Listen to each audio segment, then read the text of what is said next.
welcome to the 10th episode. Is it 10 or is it 8 or is it 9? I'm all turned around since we split up the Sofia Coppola episode into two. Regardless, welcome to this episode, this very special episode of the I'm Thinking of Watching Things podcast. It's an intimate fireside chat. Have we had one that's just 3 people yet? Or have we typically done 4? I think it's always been at least 4. Yeah, and then we had a couple with 5, so that's... except for the Sophia one where I dropped out. Oh, Never true. returned. But yeah, your smiling face is in the first 15 minutes of that video. So, today we're talking about 2 All Cops Are Bastards noir films. Our classic that we're talking about is Touch of Evil, the Orson Welles last studio gasp for him, the classic. And the Neo we've selected, or Brooke has selected, is, as you can tell from the title, Investigation of a Citizen Above Suspicion. Did I get that right? That's the right title, right? Which was a film that I had never seen, not really even heard of. And it's a very interesting pairing. And so we'll hop into that. But before we hop into that, let's get some introductions going with a question, as we do on this show. Guys, what's your favorite Italian director? Brooke, as the foremost expert on Italian cinema, why don't you start us out? Yeah. Expert meaning I took a 1 semester class on it and just had to re-look at the syllabus to look at what we even did in that class. But I'm going to go with Sergio Corbucci, who is the shittier Sergio, because he made the film Django, which is the best bad movie that I have ever seen. Really just a fan of the audience experience when we watched it for my Italian cinema class. It was over the top in many ways. At one point, there are 2 prostitutes mud wrestling, and then it only gets more subtle from there.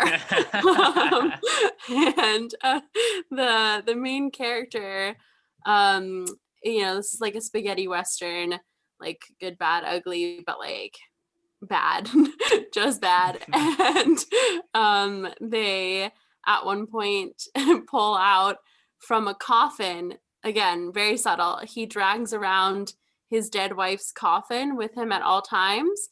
And you're like, what's in the coffin? Her dead body, right? No, it's a machine gun that he uses to kill his enemies at the drop of a hat. And at the very end, the climactic ending scene, which is the best cinematic moment that I have ever witnessed, both of his hands basically get shot into bloody pulps, and he spends a 3-minute prolonged sequence trying to get his hand on a trigger as all of the bad guys come to get him, and he just keeps dropping the fucking gun. And I think he's in a cemetery while this is happening, and it's just all these close-ups of him continually dropping the gun with his bloody hands, and then as they finally approach, then he picks it up and shoots all of them, and it's spectacular. So that is my pick, and I am Brooke. Nice. I'll add that to my list. I like a good spaghetti western. Haven't seen Django though. So, Devin, you have an answer? Yes, this is kind of a weak spot for me, but I think I have to go with, I'm going to butcher this name, by the way, Luca Guadagnino, the guy who directed Call Me By Your Name and Suspiria. Both movies I really loved. He has a great eye for what's a good shot. His movies are very beautiful. He usually is very good at picking soundtracks as well. He had Tom York on Suspiria, and then obviously Sufjan Stevens on Call Me By Your Name. He gets great artists, in my opinion, and he also gets really great performances out of people. I don't know. I only have really positives to say about him. I guess Suspiria is a remake of an older Italian movie, and I really liked his spin on it. It felt completely fresh. It did not feel like he was ripping off the old film at all, but he also kept some of the better parts of what was already there. So yeah, he's a great director. I'm excited for anything that he's going to be working on in the future. And yeah, that's my pick. I really need to see 2018 Suspiria because I was excited. It's weirdly gotten out of my grasp. I was excited to see it in 2018 and was like, I'm going to see this in theaters. Somehow missed it. I was like, as soon as it gets streaming, I'm going to see it. And then somehow it's now 2 years later and I still haven't seen it. But I'm a big fan of the original Suspiria. In fact, for this question, I was like this close to naming Dario Argento as my favorite Italian director, or any of my Giallo friends like Mario Bava, or I'm a big Giallo fan. But I think I have to go Fellini. That's the film nerd in me, the film major in me. 8.5 obviously is a beautiful film. My favorite is Nights of Cabiria, where his wife. You know what? I'm gonna look up her name. She doesn't just to get to be his wife. She plays, while I look this up, I'm gonna vamp.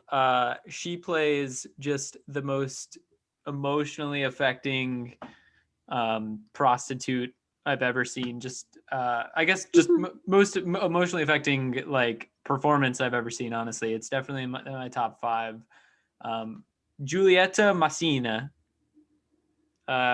is her name.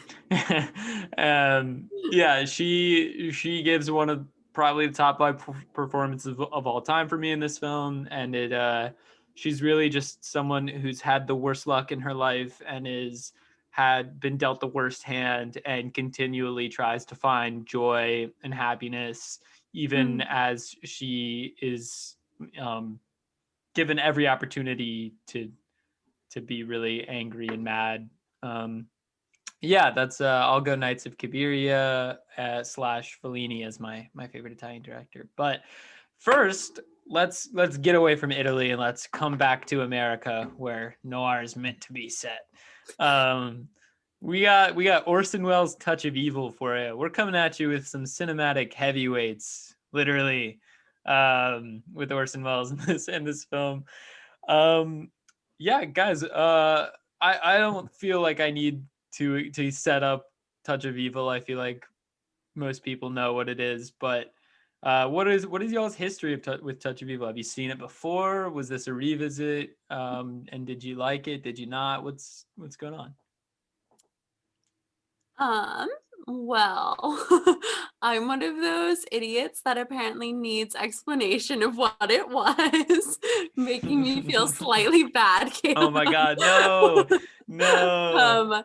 I'm gonna be honest. I just felt too lazy to like dream up a plot synopsis. I couldn't think of the plot. I can't do it. Well, the plot is so like twisty and turny that it's hard. It is. So like, if you know, you know. You know what I mean? Yeah. But no. I was tasked somewhat unexpectedly with picking the pair of the noirs this week. We had if you couldn't tell, we've had some member substitutions here, a few last minute changes. So as the inexperienced noir person that I am, I Googled noirs and this one seemed to be good. Then had a little side convo with Devin. I was like, I don't know what I'm doing. Did you want to pick the neo-noir? And then he said, the Roger Rabbit. What's the full name? Who Framed Roger Rabbit. Yeah, Who Framed Roger Rabbit. I was like, okay. So I was trying to look up a plot synopsis for that film, which I also hadn't seen, and seeing if there was anything that might be tangentially related. So then I picked Touch of Evil, which I also hadn't seen. Then I started watching Who Framed Roger Rabbit, and Devin was like, oh, I was semi-joking, but this seems like a film that's a Brooke film. Then I got like 30 minutes into it and I was like, I am insulted that Devin thought this was a Brooke film, because I was not vibing with the weirdness of that. Damn. And then I was like, have you guys seen Investigation of a Citizen Above Suspicion? Let's do that instead. And then we couldn't find the version that was in Italian, and then Caleb said that there was a version that was in Italian, but I watched a version in Italian. I swear we watched the same Voodoo Link. I don't understand how this happened. Yeah, so one of us has, by divine intervention, been given the gift of Italian proficiency. So yeah, anyways, if you just got, oh no, are we frozen? We can hear you, but Okay. your face is frozen, yeah. We don't need my face. Anyways, that's just a quick summary of my experience with Touch of Evil. So needless to say, this is the first time that I had watched it. Nice. Okay, and did you like it? Yeah. Well, I lack of did. enthusiasm there. No. Okay, I think I was more engaged with it than I was with what film did we watch last week with? God, what was the screenwriter one? In a Lonely Place. Yes, I was more engaged with it than the one whose name I have forgotten. If you can tell. So I did like it. I thought the plot was really interesting. Orson Welles obviously playing a very interesting character. I don't know. There's just something about noirs where I don't pay attention to a lot of it. But yeah, that's my quick synopsis. Yeah. When you were talking last week about how you didn't really vibe with noirs and you listed some reasons why, I was wondering if Touch of Evil would do the trick for you, just because it's such a like departure from it's like they call it the end of the classic noir period, like this was the very end, and it's such a ahead of its time, fast moving, like constantly moving camera, like it has like so many of the hallmarks, and it's definitely a noir, but it's a lot just brazenly entertaining, I think. So I was curious if you'd like it more. Devin, did you have what's your history with Touch of Evil? So fairly non-existent, apart from I had seen a lot of people mention the very iconic opening as like a great example of suspense done correctly. So when I saw that this was the opening for this film, I was really excited because I had the same experience of like suspense that I felt that I probably would have had. So yeah, not really like any deep relationship with the film. I mean, I'm aware of Orson Welles and like how good of an actor he can be from things like Citizen Kane and Third Man. So like I was expecting a lot from him, and goddamn, for being like basically at the end of his career, he was fantastic in this movie. He was so good. I was actually so impressed that he was like actually outdoing Charlton Heston in the film, who I also thought was pretty solid overall. But brown face. Okay, we're gonna talk about that for sure. we have to. Wait, guys, I'm gonna shut down real quick and then try to rejoin. Yeah. So feel free to talk amongst yourselves for a moment. Oh, do I have to edit all this out now? God. Sorry. Keep it in. It's fine. They need to know the truth.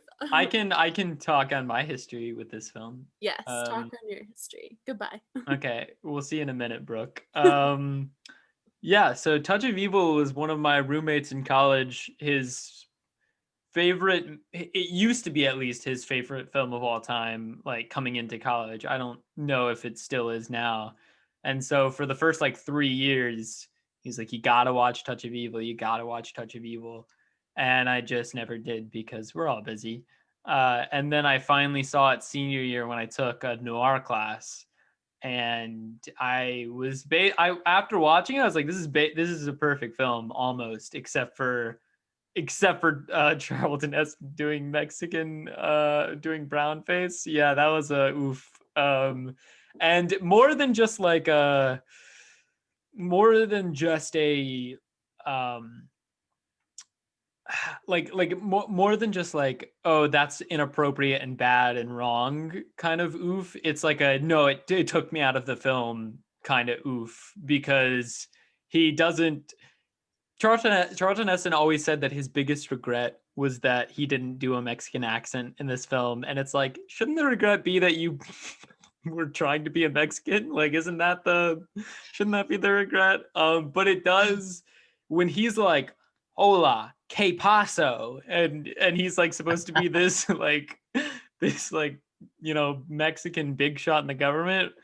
Just took me right out of the movie while watching it the first time. The second time, I guess I was more prepared. I was more prepared for that, and just I wasn't particularly following the plot, so I could just sit back in the grimy vibes of the film, and I think that served it a lot better. And I'm like now more on the side of like this is basically a perfect film.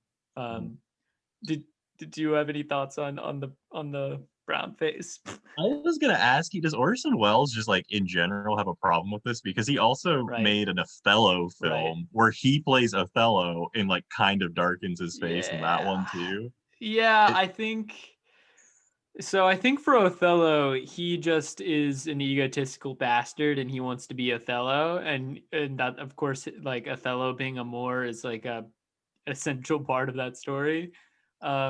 For Touch of Evil, I think it was the studio and probably Orson Welles wanting him to be in it so that they can have like a movie star and so that they can sell the film easier. But regardless, bad choices all around. We don't need a white dude pretending to be Mexican. Yeah, I kind of had to black out the fact that Charlton Heston was like white. I was like trying to be a Mexican the entire movie. I was like, no, he's clearly just a white guy who happened to be in Mexico, I guess, and can kind of speak Spanish. Yeah, it's definitely cringeworthy, and I think like I said, it does take you out of the film, and I think that's probably the worst part of the movie, and that's my biggest critique is honestly just all of that and all the things involved in that. Also, real quick side note, I'm realizing that I literally have an Italian film poster behind me, Rossellini's Rome Open City, and I didn't pick him. So for shame. Yeah. He also has a really great film called Germany Year Zero that was like shot right after World War II in like bombed out Berlin about a former Nazi family who's like trying to move past like what it means to have been a Nazi immediately, like Year Zero. It's the title. But anyways, that's besides the point. Brooke, welcome back. Thanks. I had to abandon the computer. I am on my phone. So I'm very dedicated to this fireside chat, just like Teddy. Thank you, Brooke. So Caleb, could I ask you a question? Oh, yeah. Please. Since you are the educated one here on this topic, if you had to describe what makes a noir film, what would you say? Like, what makes this a noir film? Okay. Yeah, there's a lot of things. There's a whole checklist that Kevin Smith gave me for noirs, but it's a rugged individualism. Yeah, like in terms of thematic outlook, it's like a lot of nihilism, a lot of like existentialism, like nothing really matters. The good guy doesn't always win. It's very grimy in both its aesthetics and its subject matter. It's usually about a crime of some sort, the people perpetrating it or the people investigating it. There are like visual hallmarks like Venetian blinds and like chiaroscuro. Is that right? Chiaroscuro? Chiaroscuro? Stark black and white lighting in the classic period. Usually a femme fatale, although there's not really a femme fatale in either of these films. I guess you could kind of start with the fatality of the femme fatale in the other film. Yeah. That's a good point. Yeah, a lot of the times it has like a crooked cop or yeah, just general like seediness and often Humphrey Bogart. that is the key. Or Orson Welles, because Orson Welles also made Lady from Shanghai, so he made a couple.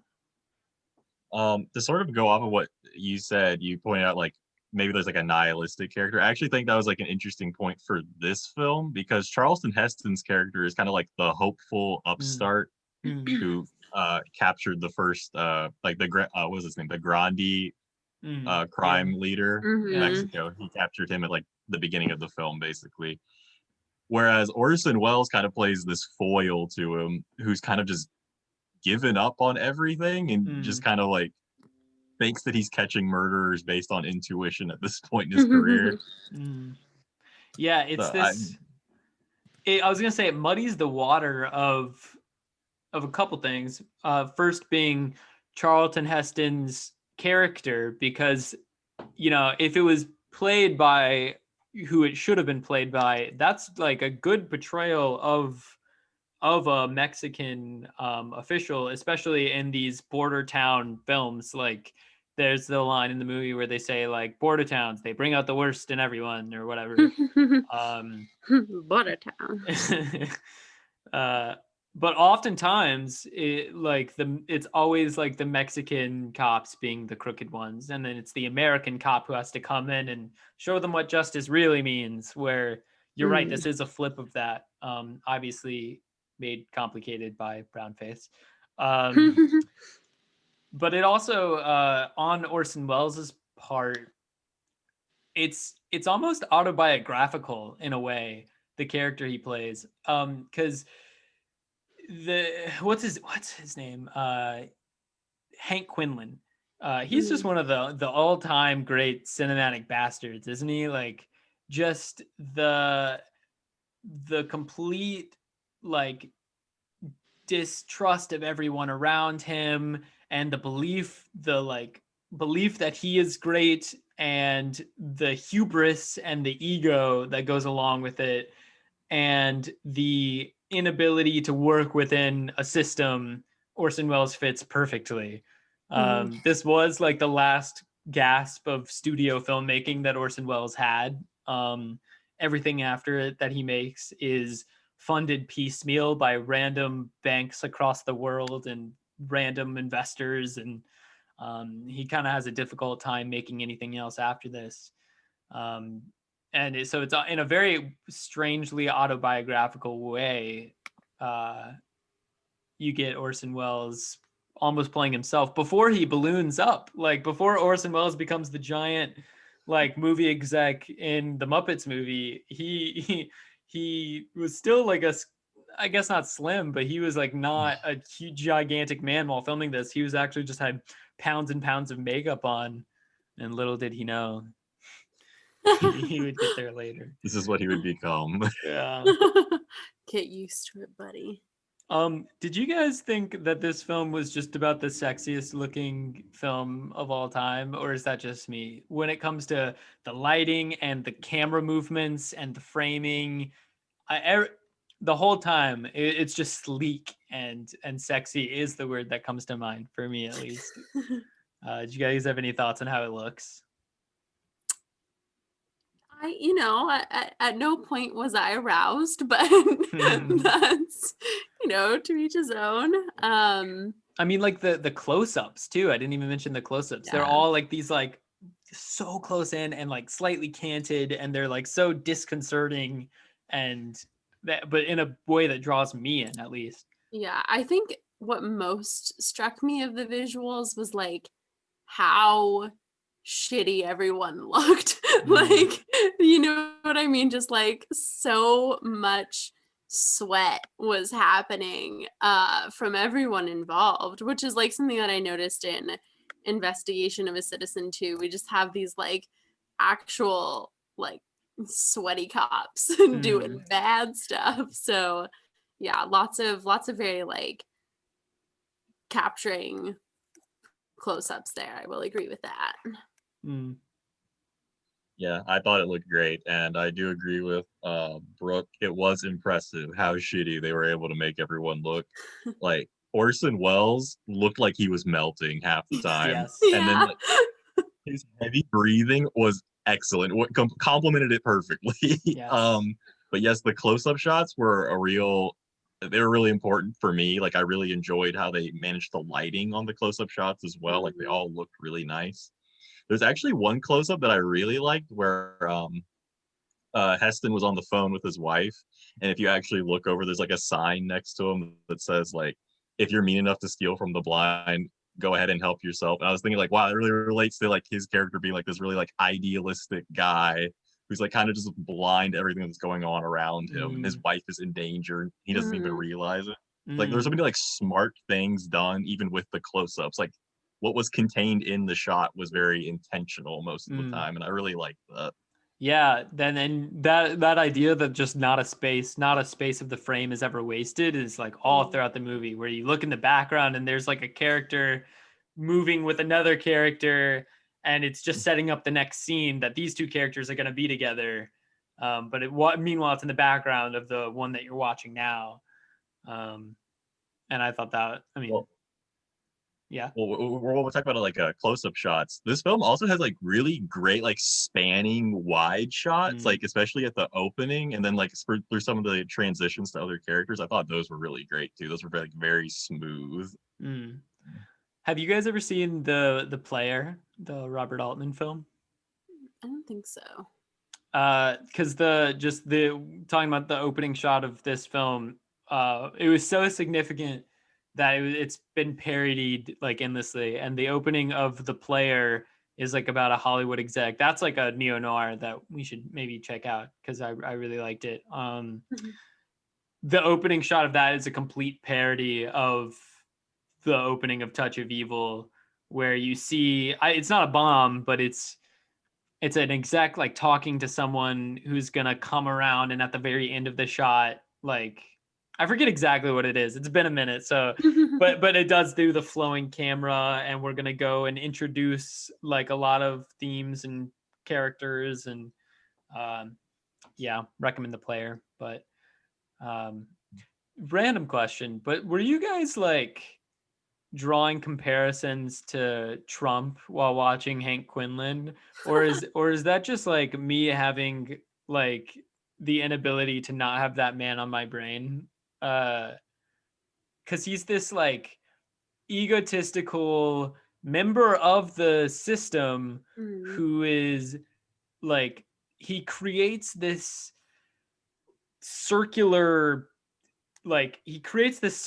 circular logic for how he is legitimate by like these injustices, and each injustice that somebody's like, that's not right, he can point back to a previous injustice where it's like, oh no, now it is right though, because see how I did that right the last time, and it just keeps on like affirming itself.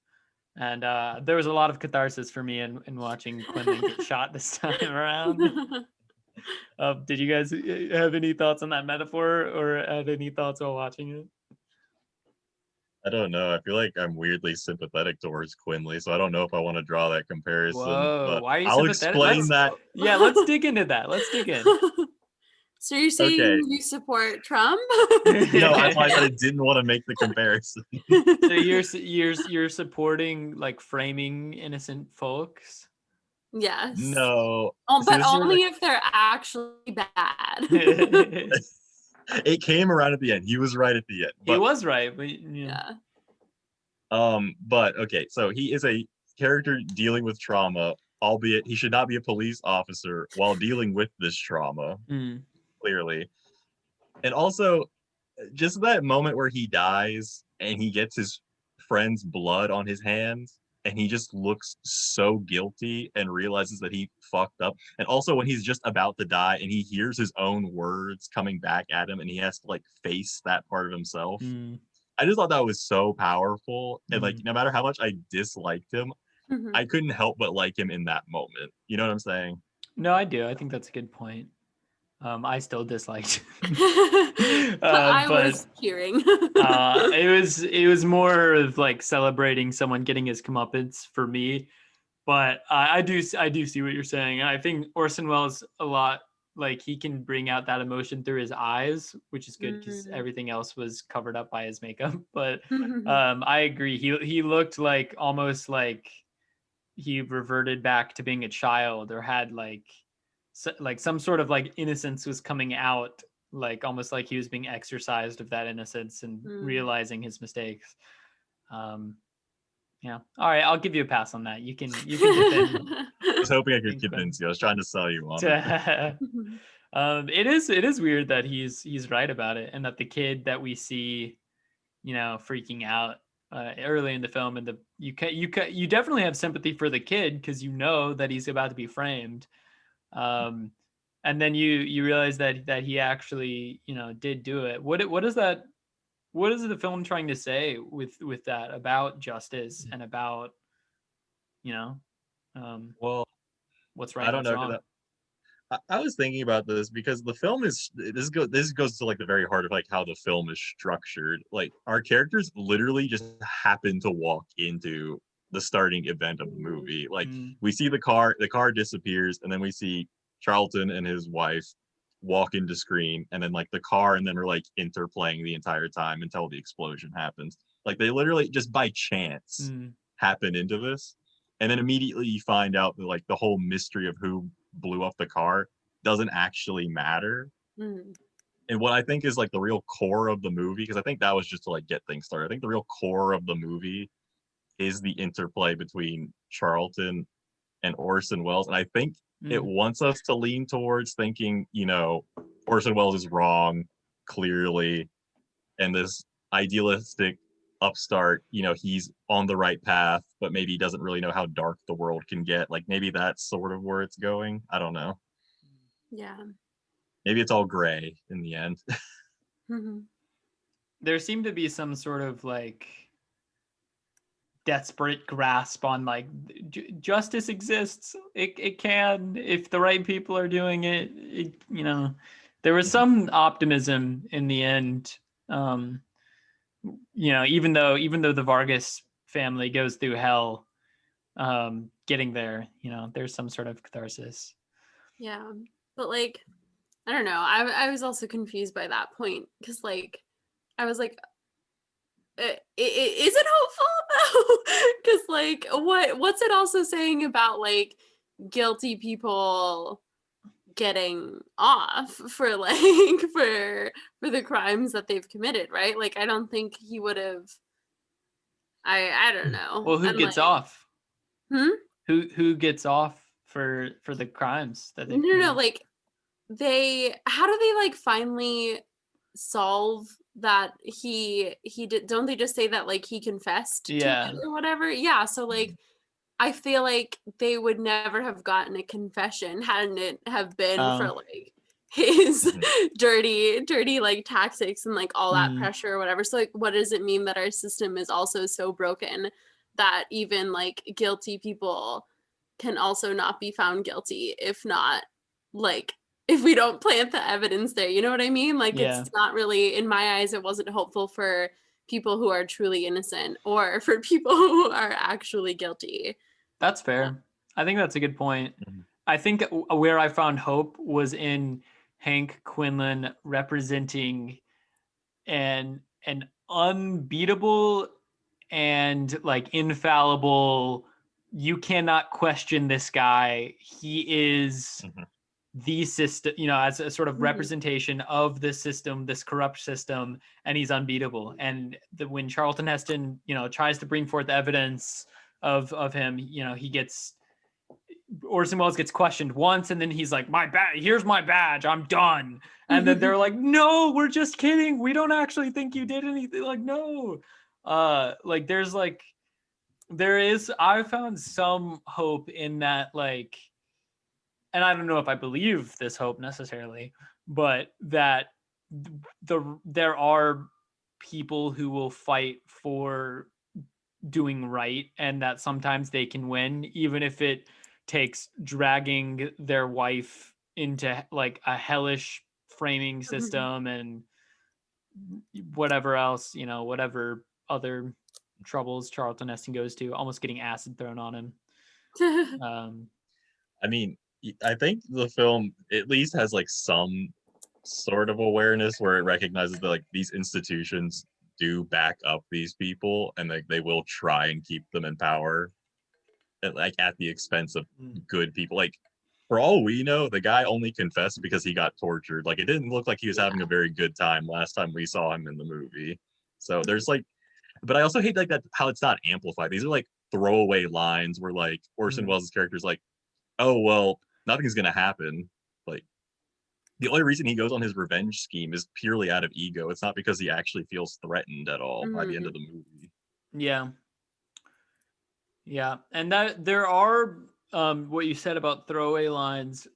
I couldn't find how to stream the Wells cut or like the 98 recut where essentially the studio in the theatrical release messed with it, moved some scenes around, threw credits over top of the opening shot, which Orson Welles despised because he was like, no, watch the shot. Like this is that the credits will just distract. Like this shot is really important.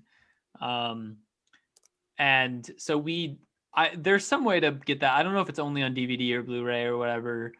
But I think there are some scenes that would flesh out parts of the story because it is a very windy story. So I don't know about particularly the kid who's getting investigated. I don't know if there's ever a scene where he's getting interrogated and he admits it, but yeah.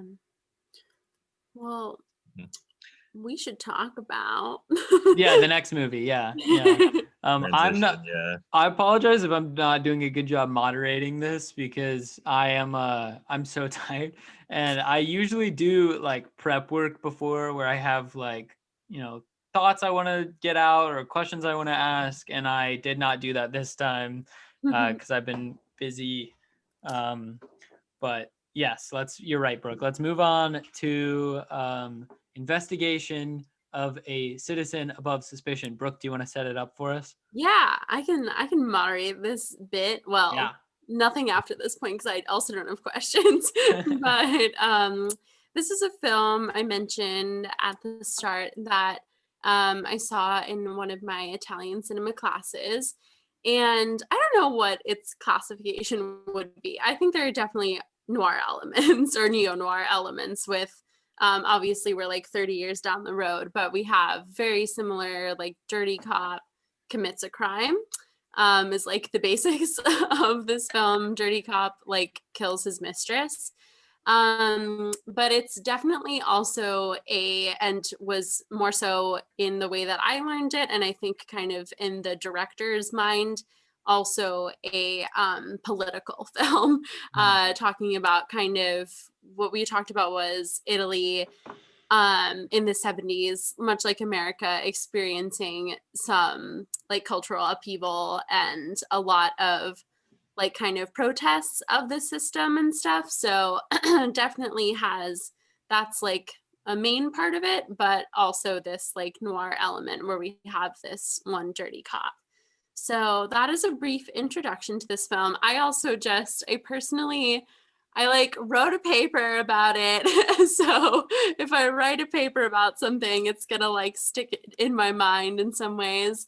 I think I talked about like costumes in this film. In general, I'm really interested in costuming and like what it says about a film. But I just really, really liked this film. I don't know why. I just love it. And I love in particular the soundtrack.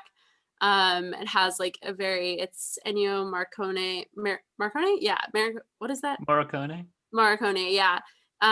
Who is very famous for he basically does like the soundtrack, the score for a ton of Italian films and spaghetti westerns like Good, Bad, Ugly, and like Tarantino, that classic like that's who that guy is. And he also does this, and the film just opens like heavy on the sound when it has these like boing noises out of nowhere. And I thought it was ridiculous and I was so confused at first, and then I was like, no, this soundtrack is my jam. I love it. And I just like love everything that is happening. I think it's such a strong performance. I don't even know the main actor's like name, but he just does such a good job at like screaming and being evil, which is why like I did not want the English dubbed version, because his performance is like so strong, and you need to watch it in the original Italian with the English subtitles. So that is my brief intro and like kind of why I liked it and why I wanted to pick it. But yeah, I'm so interested to hear your guys' thoughts or like criticisms if you want, but glowing reviews of my pick is also required. So yeah, what do you guys think?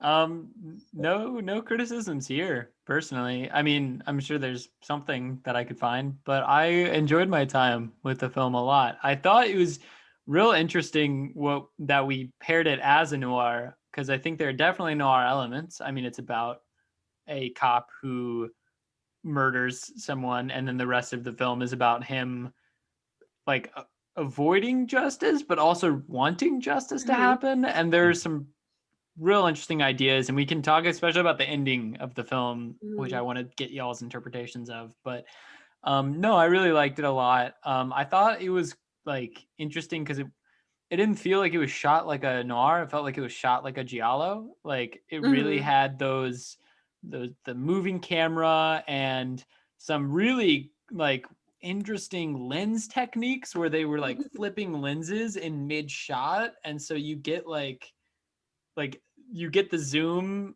that you wouldn't have like the zooming in that's not a zoom lens. It's literally like flipping and up and out lenses, which I found fascinating, and just camera flourishes like that that was very giallo-esque.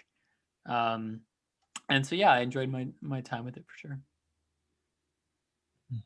Yeah, I don't really have anything negative to say either, though I will admit that this was the one where I had a hard time following the plot because I was multitasking, admittedly.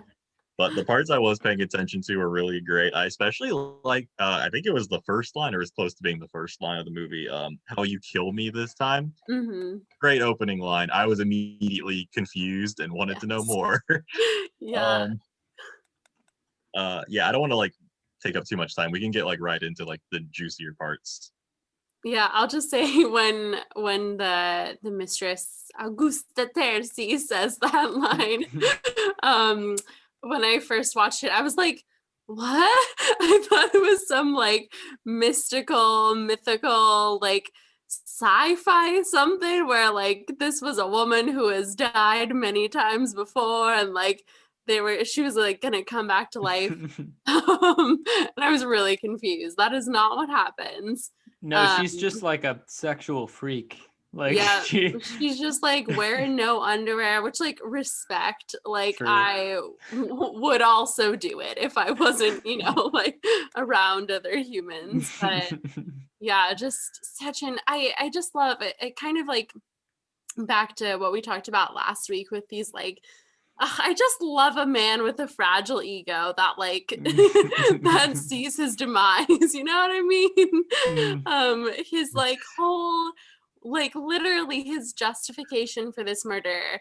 One, he says that he like, has like gone crazy with power or whatever, but like really it's because she called him like bad in bed and that he was like a child. So I love that part, and I wonder if you guys have any thoughts or like any connections to like the men that we were talking about last week. Like if he was like, and does he? We can talk about the ending. Like, does he have a demise? Do we think he does like lose his career and get in trouble, or like what do we think happens at the end? I'm not sure how I feel about the ending, so I'm gonna save that in a bit. But the fragile male ego, I think, is a really good point.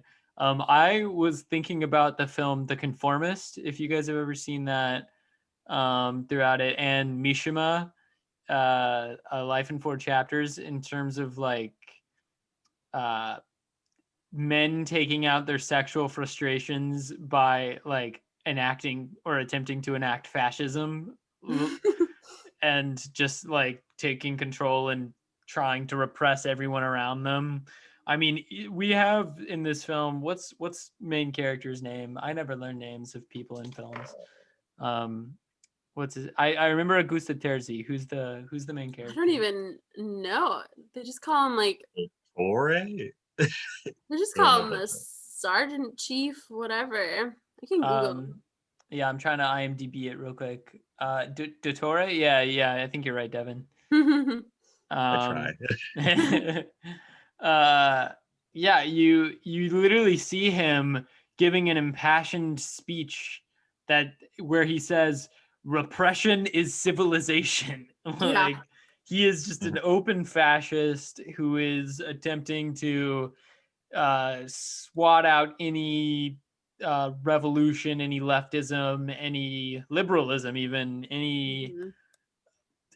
just he's an out and out fascist. So and then I thought it was fascinating trying to find his motivations for this, because he does give like kind of ham-fisted reasons about like testing the system and seeing if he is someone who could not be suspected of anything, even though he lays out the clues for everyone else.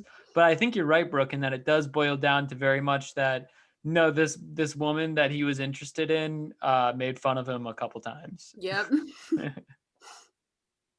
Yeah, I think that's like one of the coolest things about the movie is that like just something so trivial sets off this chain of events of things that you would never expect, where he basically just utilizes the police force to like try and institute fascism, as we like mentioned before, which is also like some great awareness of how dangerous a police force could become. You know, like that was like legit kind of scary how easy it was for him to do all of that and like not get in trouble.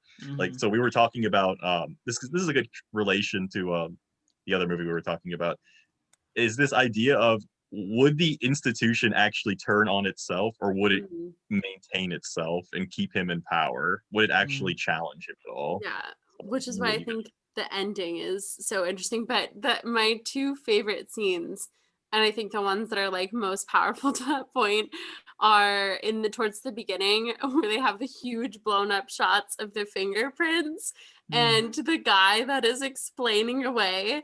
That is so funny to me, where he's like, "Oh, so your fingerprint was, like on the phone, but I saw you make that call. I even wrote it down. I made a note of it." And then he's like, "And it's also on the glass in the fridge, but you weren't feeling well that night. And I remember you had a drink, and it's also like in the shower," and like just all of these things. And I just think it's hilarious. And I love that little side character. And I love that they have these big blown up like fingerprints that are like all his. And it's just such like blatantly obvious, like in your face evidence that they can explain away. And then my other favorite scene, where I think this is what I talked about in my paper about like the costuming change. I just throughout, I'll say I love the men in the black and blue suits and the sound of them all like walking basically like almost like goose stepping or whatever in line. They just all move as one, and I just love that fact. So when we get the scene kind of middle end or whatever where he's buying all of the blue ties, or like getting the man to buy all the blue ties, where he's now like in the white fashionable suit that like Augusta Terzi says that he'll never wear, and he's wearing like a little fashionable tied like scarf. And I was also like, he looks good. I love this look for him. So much better. It was working for me. She was right. But I just love the scene with that man who later, like a little bit later, a couple scenes down, we see him like again, like irrefutable face-to-face proof that this is the man that is guilty. And we see him like break down, and like the role that like the little like cappuccino machine plays in this film of him just like sitting and observing and like having that power, and like watching this man literally like crumble before him and like break down and cry, were just so powerful for me. And like those are my two favorite scenes in the movie. But I like that you brought up the humor of this movie, because it was funnier than I expected it to be.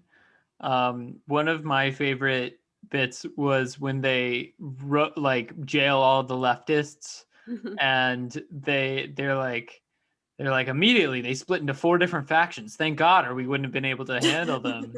Which is just anytime a movie makes fun of leftists for like a Maoist not being able to be friends with an anarchist who's not able to work with progressive like social democrats or whoever the hell, I always think it's hilarious. That's why Life of Brian is really funny to me, because they have that running bit all throughout Life of Brian.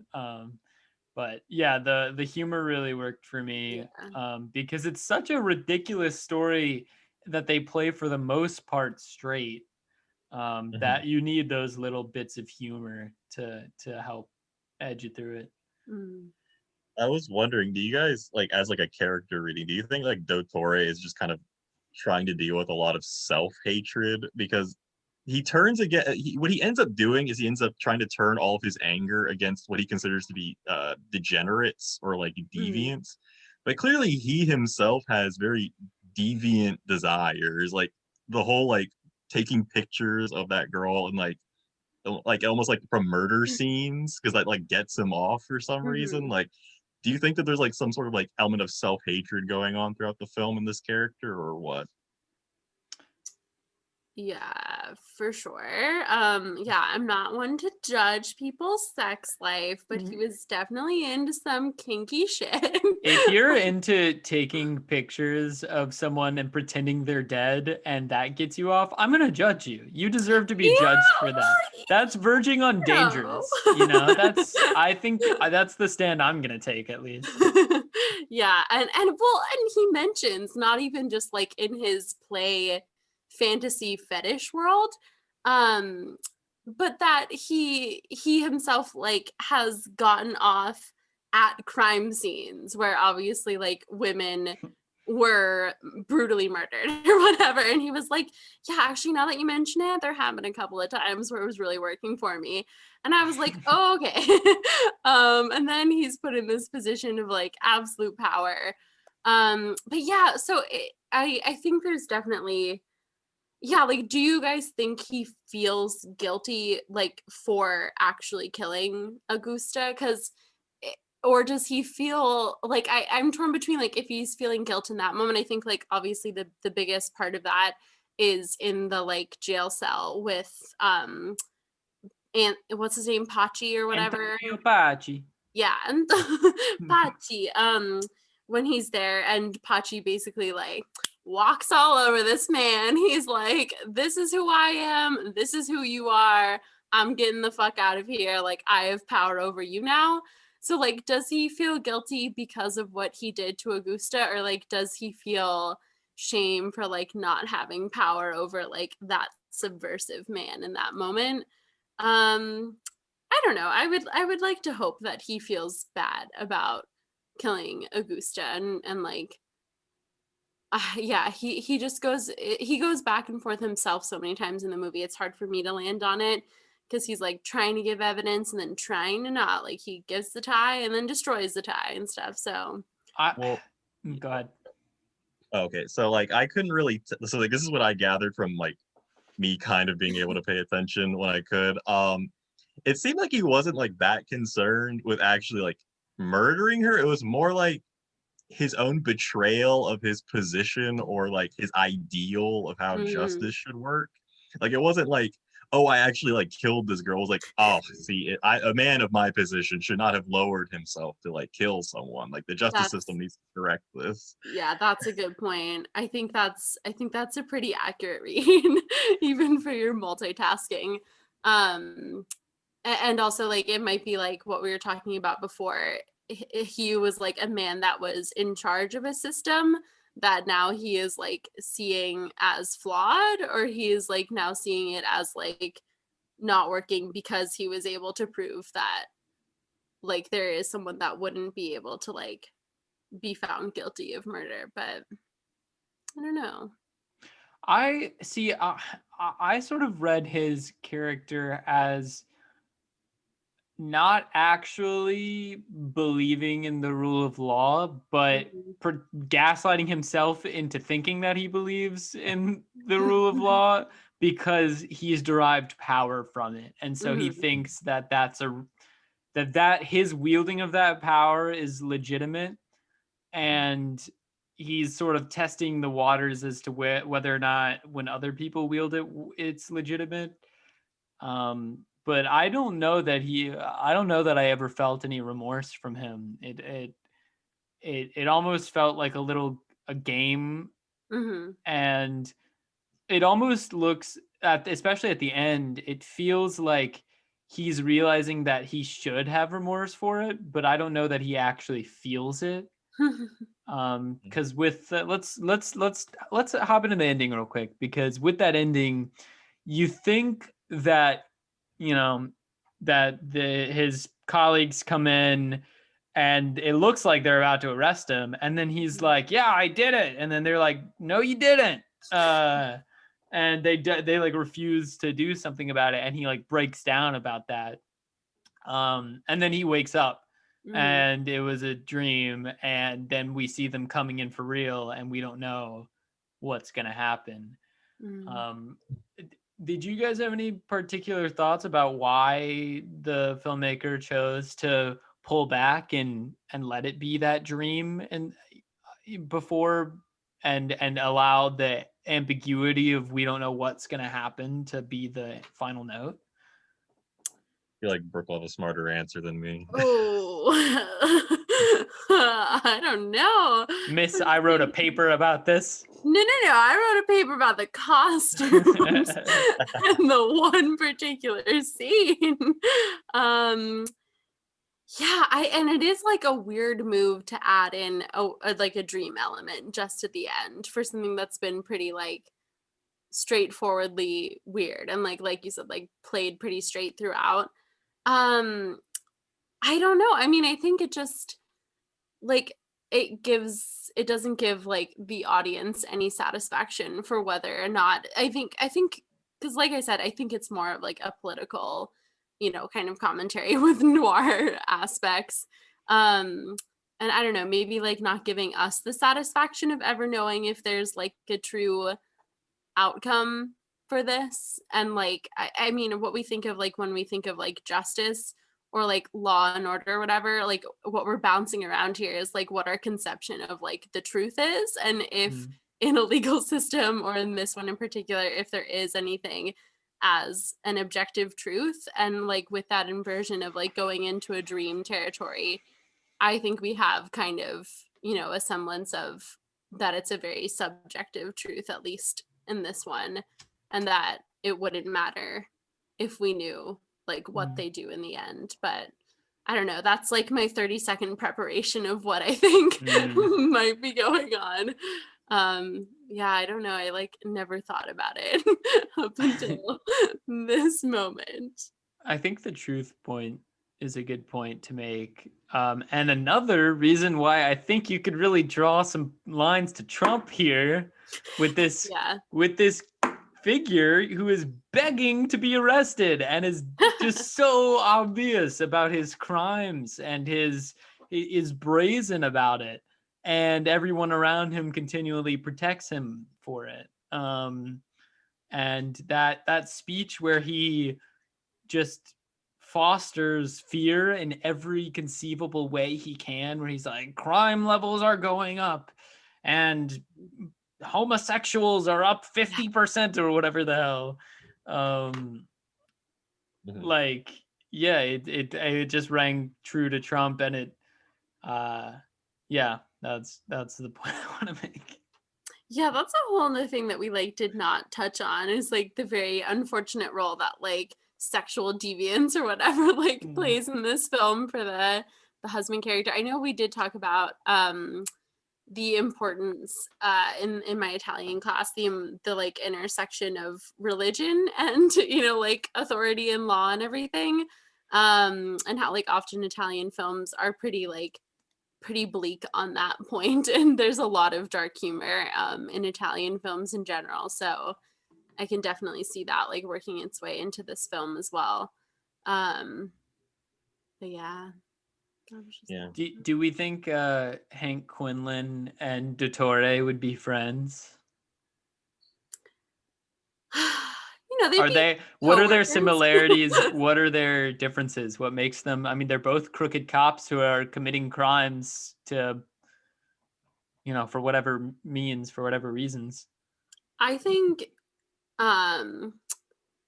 besides an initial language barrier, I think they would probably get along, but I think that Hank would feel superior to this man, and maybe vice versa. Like they would both feel like the better person.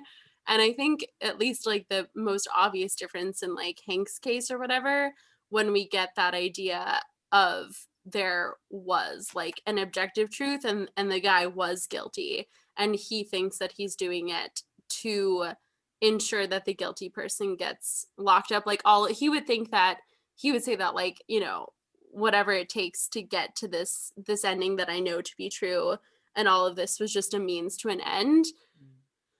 Whereas I don't know what the chief's justification is of his murder.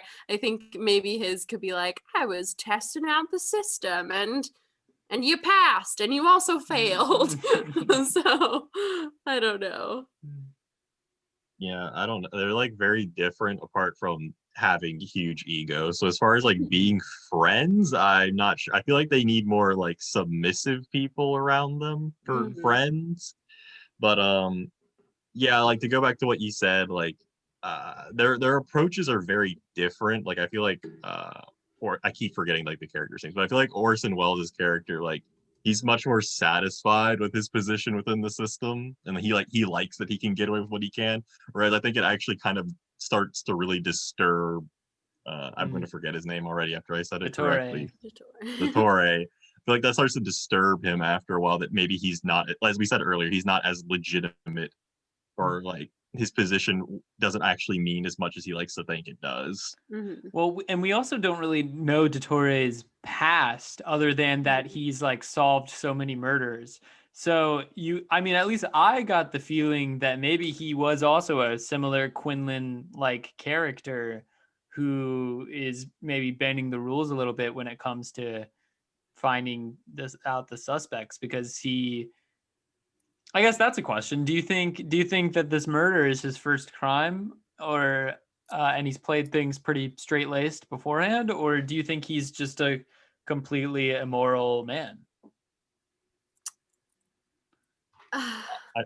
Do you jump straight to murder? But I almost think that he did. I don't know. Yeah, I mean, just based on the way that he seems to want to operate within a system and a routine, with the way that he dresses and how he goes to work and like how he like talks with his colleagues or whatever, it seems that he very much was entrenched in a system and probably didn't deviate much from that. Like I think we see like kind of a de-evolution of that when we see like Augusta saying like run the red light or whatever, and it seems like that's kind of maybe his first like foray into something. I mean, I think he probably, it seemed like a jump, and it seemed like a very wounded ego, specifically because of his like sexual competence, or like that he was not like misjudged for like being like in his professional life, but that it was literally like him as a man was challenged and not like him as an employee or like a servant of the law or whatever. So yeah. I agree with like everything you just said. Like also that was like really great like textual evidence that you employed there with the running the red light. I totally forgot about that, but that makes so much sense actually. That's probably like the first bad thing he's ever done in his life. But like do we want to believe that good straight-laced men rise to positions of power without doing anything bad, or like or without having inside connections? I don't know. I don't know that he's a good man. I just think that he models himself to the system that he wants to rise in, and so he's submissive to those rules, and the fact that he follows those rules doesn't make him a moral man. That's true. You can definitely operate within a flawed system and still be abiding by the system.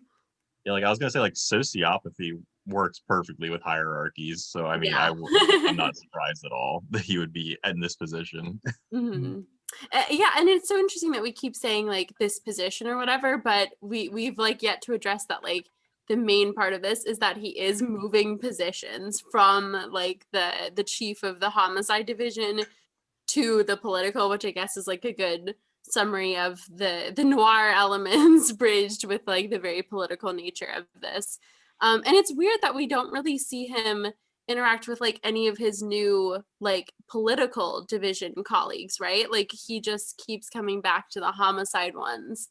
So we don't even really get to see him other than like the one. Oh, and what do you guys think of, sorry, real quick, I know we're like at the time limit mark, but what do you guys think of when it's like it's a small part, but he says when right before he gives that like long rambling like fear-mongering rant to like the group of the men, like towards the beginning there, he was like, oh, we're doing this like American style or whatever. I like like, what do you guys think? What do you think that means?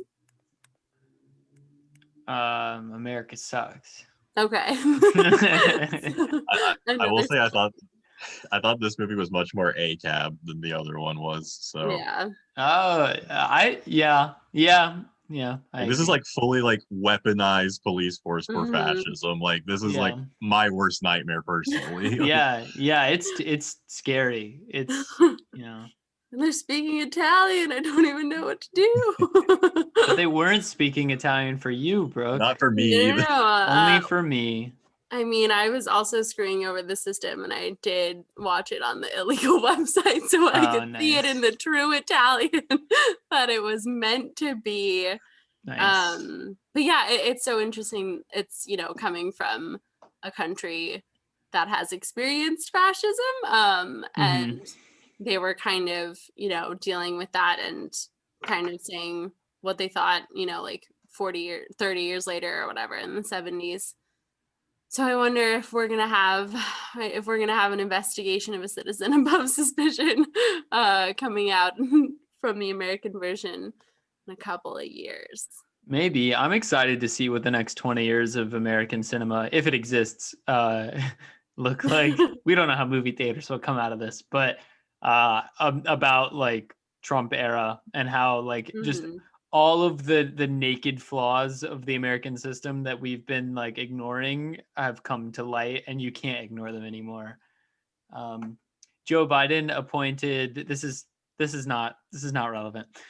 Joe Biden appointed the top the top fossil fuel donor of the Democratic Party to be his environmental head. How does this happen every time? And I mean, we knew it. I knew that. This is why I was like so anti Joe Biden. I was like, he's literally a Republican, and that's nicer about it. And everybody's like, oh, no. Yeah, I'll take fascism if they're nice to me. That's besides the point. But whatever. Any last sort of thoughts on either of these two films before we do a quick little what have you been watching segment? Any last final ACAB perhaps? Yeah, both are great. And be more critical of police officers if you can. They can be real assholes. Oh man, they can and their institutions will support them in being assholes. Yes. Yeah, I'd say don't date one is the moral of both of these stories. True. Yeah, both of the people who have had relations with the main detectives have died. So in both of the films. Yep. Don't date a cop. Guys, what have you been watching recently? Real quick segment before we end it out. We like to talk about the things that we've been watching recently because it's like a real life Letterboxd. What have y'all been watching? What have I been watching? Oh, I watched Poltergeist for the first time ever with my roommate. I need to see that. It's still on Netflix, right? Oh, is it? Yes, I think that's where we watched it. You guys should like give me a list of movies that I should go to when I don't know what to watch, because that's every night. And I don't have a list. And my roommate is my childhood best friend, and she she also is not good at making decisions. So we literally spent like a solid hour trying to decide. And we landed, my pick was any of the Barbie movies, because also cinematic classics. But we ended up a little further off with Poltergeist. Yeah, I liked it. I'm not a huge scary movie person. I'm worried about heart failure from jump scares, legitimate hypochondriac concern. But it was not scary, really, like in the least bit. I thought it was actually really funny in a lot of parts, and I thought it was well written in some of the lines. I was like, that's fucking hilarious. I don't know if that was the intention. But yeah, I enjoyed it. I would probably watch that movie again like in a year or two. I gotta let it cool off a bit. But other than that, I've actually stuck with Schitt's Creek, and I'm now in like am I frozen again? Yeah, you're frozen again. Okay, whatever. I'm watching Schitt's Creek. The third season was amazing, really good. Would recommend. I'm still watching it. I don't know if it goes downhill from here. So that's it. Devin, what have you been looking at? Yeah, I guess I was in like a weird mood lately, but I got a group of friends together and I rewatched Hereditary, and then we also watched The Virgin Suicides together. So, double feature? Was it back to back? Yeah. It was an interesting experience, but I had never really seen The Virgin Suicides before. I was so surprised. I did not know the tone was gonna be what it was. Like, it actually worked really well for a group movie, even though it's like very dark subject matter, obviously, but surprisingly enjoyable movie to watch with people. Alicia's a big fan of that one. Alicia would be happy. Yeah. We talked about it on the Coppola Oscars episode. Yeah, and then obviously Hereditary is a pretty solid horror movie, I would like to say. I know some people don't like it, but I think it's like a pretty good movie. I agree. Overall. Wait, is that the one where girl's head chopped off lamppost? Yeah. Spoiled so much right there. Sorry. I have seen that one. I did like it. That moment in particular. I still think they could have done The Flies better. That's all I'm gonna say. Oh my god, yeah.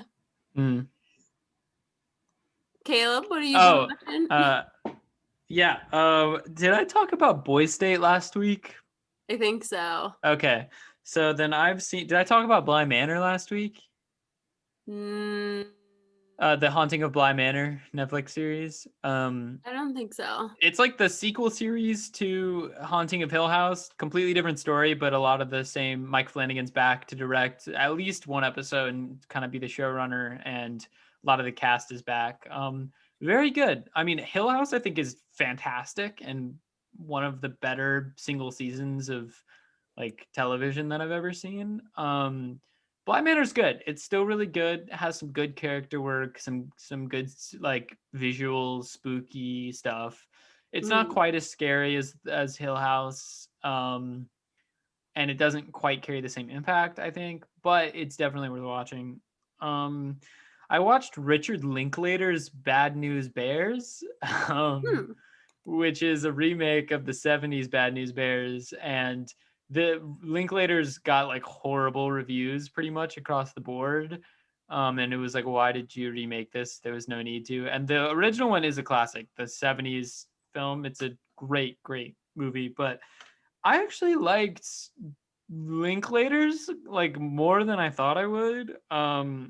It's like, I guess it's a kids movie because it's about a bunch of kids putting together a baseball team, but like oh god, I'm gonna forget.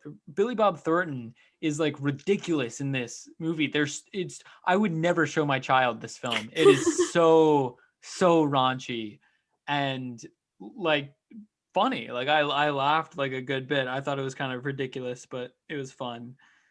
I watched it was the anniversary of a Buster Keaton short 1 week, so I watched that. Especially because I was about to shoot. I just recently made a silent film, and so I wanted to Self-plug. What's it called? It's Where called can we see it? it's called The Flower. You can find it on my Twitter or Instagram at Caleb for Tribe on Twitter, at Caleb W. Turner on Instagram.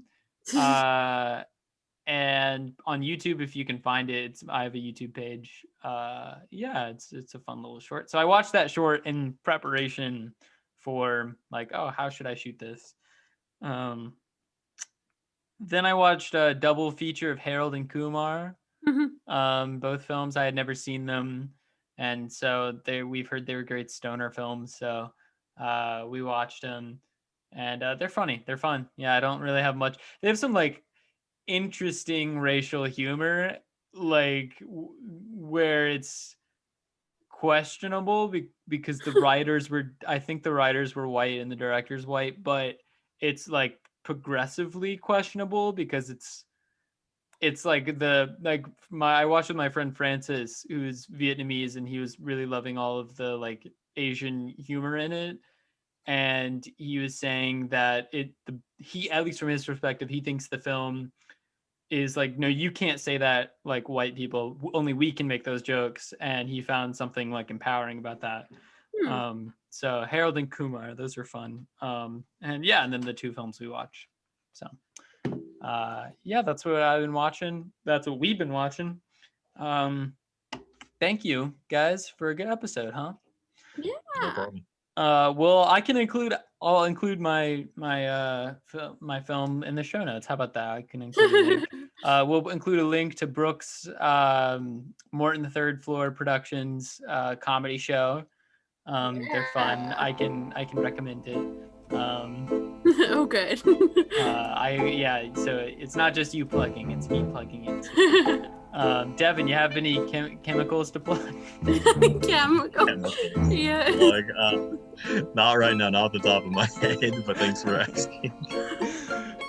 Go see The Flower is all I have to plug. That's all I got. Oh, wait, okay, but not my show, Devin. I'm sorry. It's okay. You have time to watch it and get back to us. All right. Thanks for listening and watching. Yeah. Imagine my face looking better than the current position it's frozen in.